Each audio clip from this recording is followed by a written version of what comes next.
નમસ્કાર વિદ્યાર્થી મિત્રો, હું પંકજ રાવત સર હર હંમેશની જેમ સ્વાગત કરું છું આપ સર્વે વિદ્યાર્થી મિત્રોનું આપણા સૌની ચેનલ પર। દોસ્તો, અહીં આપણે આ સિરીઝમાં કરી રહ્યા છીએ ગાલા અસાઇનમેન્ટ વર્ષ 2026 ના પેપર્સનું સોલ્યુશન।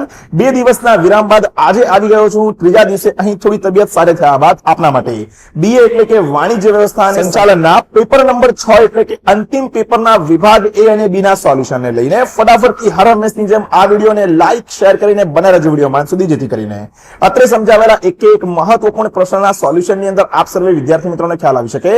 આ સિવાય દોસ્તો, જો આપ શ્રી છો આપણી ચેનલ ઉપર નવા અને હજુ સુધી ચેનલ ઉપર નથી જોડાયા તો નીચે આવેલા લાલ કલરના સબસ્ક્રાઇબ બટનને દબાવીને ચેનલ ઉપર જોડી જજો તથા બાજુમાં આવેલા બેલ આઇકનને કરી દેજો ઓલ પર સેટ, જેથી કરીને ભવિષ્યમાં આવનારા ધોરણ 12 અને ગાલા અસાઇનમેન્ટના સોલ્યુશન સંબંધિત આવા જ મહત્વપૂર્ણ વિડીયો સૌથી પહેલા દોસ્તો આપને જોવા મળતા રહે। આ સિવાય દોસ્તો, આની પહેલા અન્ય ઘણા બધા વિડીયોઝ આપણે સોલ્યુશન મારફત જે છે તૈયાર કરેલા છે।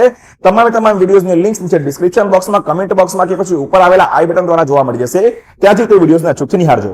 ચાલો મિત્રો, વધુ વાર ન કરતા શરૂઆત કરીએ છીએ આપણા અંતિમ એટલે કે પ્રશ્નપત્ર નંબર 6 ના વિભાગ એના વિકલ્પોથી, જે હર હંમેશ આપણને અહીં જોવા મળે છે। સૌથી પહેલો પ્રશ્ન ભાઈ આપણને અહીંયા વિકલ્પોની અંદર આપવામાં આવેલો છે કે ભાઈ સંચાલનમાં કેન્દ્ર સ્થાને કોણ હોય છે? સ્વાભાવિક છે ભાઈ, માનવી જે છે તે આપણો અહીંયા સાચો ઉત્તર બનવો જોઈએ। વિકલ્પ નંબર એ આપણે ટીક કરી દઈશું।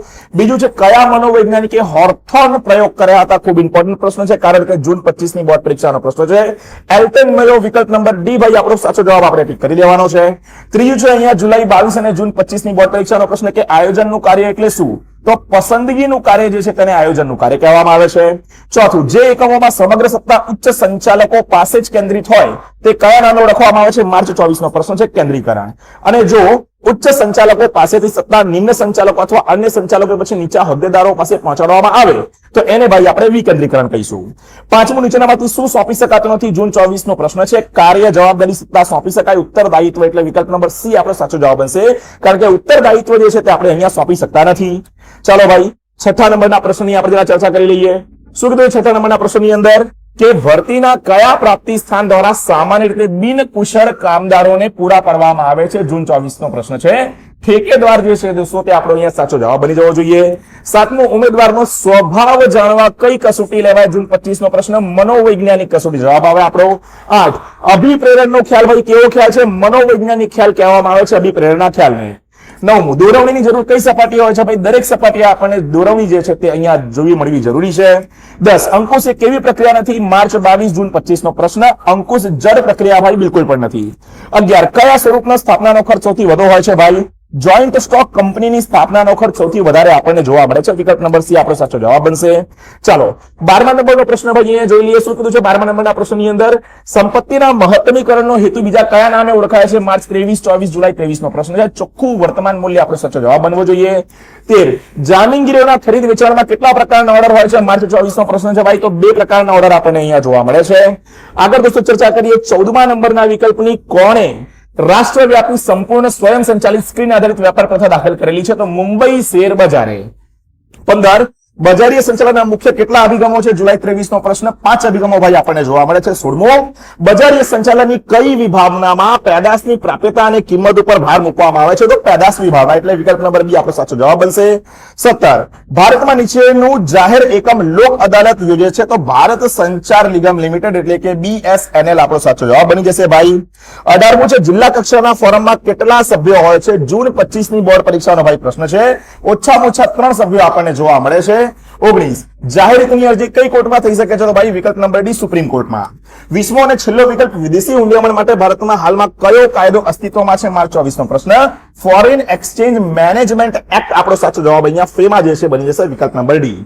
આની સાથે પેપર નંબર 6 એટલે કે અંતિમ પેપરના તમામ વિકલ્પો ભાઈ થઈ જાય છે પૂરા, જેમ કે અગાઉ મેં કીધું। આની પહેલા અને ઘણા બધા સોલ્યુશન્સ કરાવેલા છે, તમામ વિડીયોઝ નીચે ડિસ્ક્રિપ્શન બોક્સમાં, કમેન્ટ બોક્સમાં આપેલી લિંક્સ દ્વારા કે પછી ઉપર આવેલા આઈ બટન દ્વારા જોવા મળી જશે, ત્યાંથી તે વિડીયોઝને અચૂકથી નિહાળજો। આ સિવાય જો હજુ સુધી ભાઈ તમે સેકન્ડ ટર્મમાં આવ્યા બાદ પણ કોઈ ટ્યુશન ક્લાસીસ નથી રખાવ્યા અથવા ટ્યુશન ક્લાસ રખાવ્યા છે પરંતુ સંતુષ્ટ નથી, તો આજે જ સ્ક્રીન ઉપર દેખાતો નંબર 8866562578 ઉપર સંપર્ક કરો અને આપણા ક્લાસીસ ડેક્સ એકેડમીમાં માત્ર 50% ફીસના ધોરણે જોડાઓ।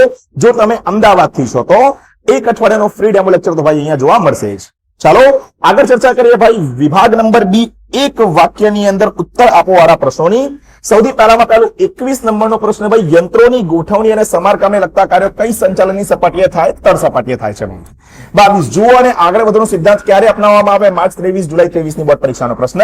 જ્યારે આપણે તબક્કાવાર રીતે આગળ વધતા હોઈએ ત્યારે જુઓ અને આગળ વધવાનો સિદ્ધાંત અપનાવવામાં આવે છે.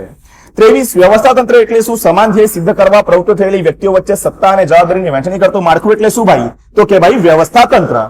24 છે અવૈધિક વ્યવસ્થા તંત્ર એટલે શું? માર્ચ 22 જુલાઈ 22 નો પ્રશ્ન છે. તો કે ભાઈ કોઈ પણ સફળતાપૂર્વકના હેતુ સિવાય સામૂહિક પરિણામોમાં ફાળો આપવા માટે આપોઆપ રચાયેલું આંતરિક સંબંધોનું માળખું એટલે અવૈધિક વ્યવસ્થા તંત્ર. 25 ઉમેદવારની આવડત કઈ કસોટી દ્વારા જાણી શકાય છે? જુલાઈ 23 ની બોર્ડ પરીક્ષાનો પ્રશ્ન છે.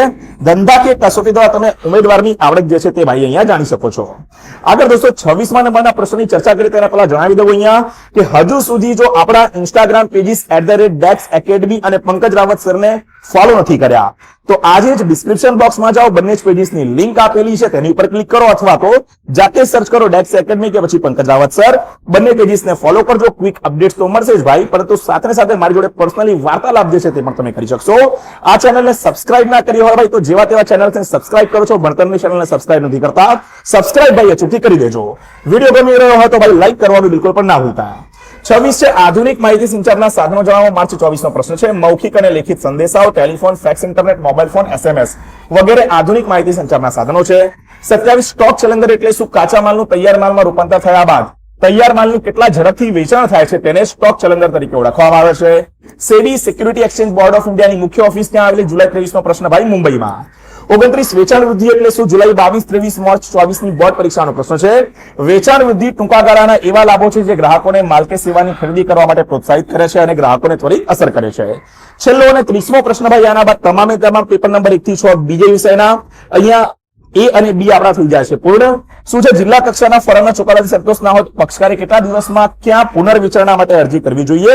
તો અહીંયા માર્ચ 24 નો પ્રશ્ન છે કે હુકમ થયાથી 30 દિવસ બાદ અહીંયા જિલ્લા કક્ષાના ફોરમના ચુકાદાથી સંતોષ ના ઉમેદવાર રાજ્ય કક્ષાના ફોરમની અંદર જે છે તે અહીંયા પુનર્વિચારણા માટે અરજી કરી શકે છે.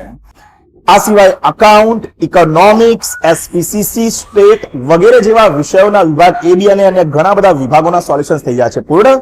અગાઉ મેં કીધું કે તમે અન્ય વિડીયોઝને કમેન્ટ બોક્સ, ડિસ્ક્રિપ્શન બોક્સ કે પછી આઈ બટન દ્વારા નિહાળી શકો છો.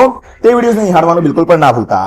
હાલ આ વિડીયો ગમ્યો હોય તો વિડીયોને લાઈક કરજો. બાકીના વિદ્યાર્થી મિત્રો જોડે કરી દેજો. આપણા વિડીયોને શેર અને ચેનલ ઉપર નવા છો તો સબસ્ક્રાઇબ કરવાનું બિલકુલ પણ ના ભૂલતા, જેથી કરીને આવા જ સોલ્યુશન્સના અવનવા વિડીયો સૌથી પહેલા ભાઈ આપને મળે. આજના વિડીયોમાં આટલું જ રાખીએ છીએ. મળીએ છીએ જલ્દી જ એક નવા વિડીયોમાં આવા જ કેટલાક મહત્વપૂર્ણ સોલ્યુશન્સની સાથે. ત્યાર સુધી ભાઈ થેન્ક યુ સો મચ. જય હિન્દ, વંદે માતરમ.